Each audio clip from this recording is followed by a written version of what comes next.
Right now, I'm having a hot cocoa with me. I don't know if it could be a good opening, like with the sipping sound. Alright, anyways, welcome to the first episode of Sip with Sam. I'm your host, Sam, and right now I'm an international student in Toronto, Canada. So I think this podcast will be a documentation for my life here because it is definitely once in a lifetime experience to live in a totally different country from where I grew up, which is Taiwan. And also, I will invite some of my friends to my show. We will discuss some interesting topic together. At least I will feel that is interesting enough to share with anyone. So right now, just feel free to grab any drink you like, sip with me, listen to my voice, get connection with my story. Hope you will enjoy today's episode. It might be sad a bit because it's about family, but I hope you will enjoy it. So first and first, I would like to share some weird things happen in my recent life, which is I kind of have the breakdown in a library. I think I never did that before, like cry in a public place. And why it happens just because of the simple text from my mom. Because recently I was quite busy, so I didn't respond any message in our family group chat. So my mom just had a simple text message like, "You're quite busy lately, right? I haven't seen you in a while." And I texted back after a few days.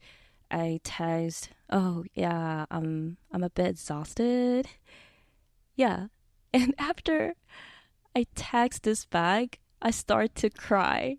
In the end of that day, I kept reflecting on myself and thinking about what happened. And then I think I came down to two reasons for why it happened. And first is, yeah, I'm quite tired and exhausted these days. And I really want to be with my family at the moment. And that's the reason it makes me feel very emotional. The other thing is I feel quite guilty and bad that I didn't respond to my mom text just because I'm busy. I mean, even though I'm busy, it's not busy like I don't have time to make a simple call to my mom, just say hi, and maybe just like a 3 minute call, that will be fine. Or just take the simple message to her.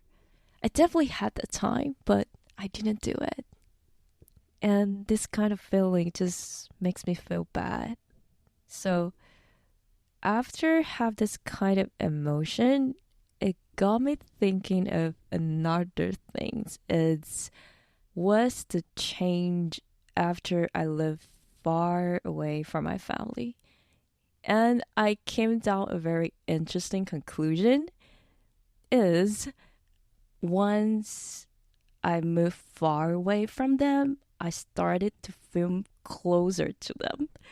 It's very weird. I just started to think why I would feel this way. I don't think I have answer for that, but I would like to share what's the change of the relationship between me and my family after I moved away from home. Just a little introduction for my family. My mom is the independent mom. She brought up me and my sisters alone. So I definitely love my mom.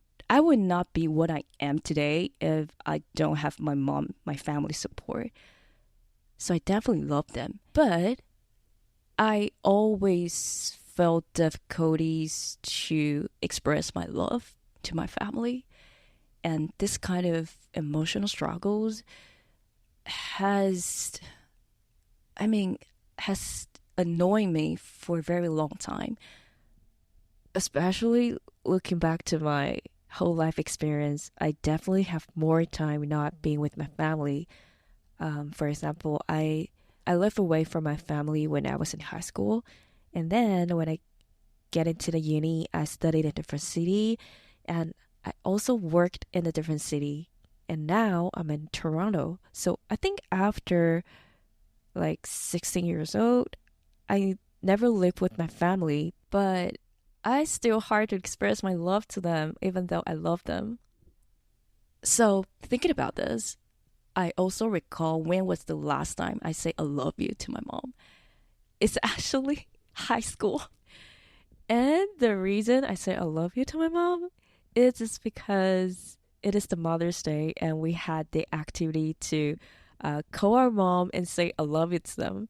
So that was the last time I say I love you to my mom. And now thinking about this, I felt so ridiculous. And okay, except for I hard to say I love you, mom. I also not very open to share my personal life with my family. Especially, I never share my fragility or sadness to my family. It just makes me feel very weird to do that. I think part of the reason might be I don't want them to worried about me. Yeah, and I would rather to share my sadness with my friends. Yeah, and there's another things I also feel very bad about is I never take an initial call. It's not never. I seldom take initial call to my mom. I always feel like I need the reason to call my mom. I just don't feel very comfortable with making a random call with my mom and just talk about our life, just like small talk with friends. Yeah, I I don't know, but before I really feel it's a bit weird to do something like this. That okay, that's jumped in the part which is I get older and live far away from my family. I think something changed, and first things is I feel I'm more open to share my personal life to my family.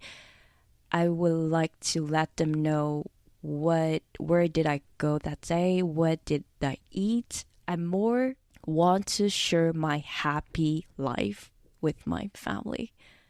Even though I still not do a lot of random calls to my mom, but I definitely text more. And for me, is is a really big improvement for me. I think so.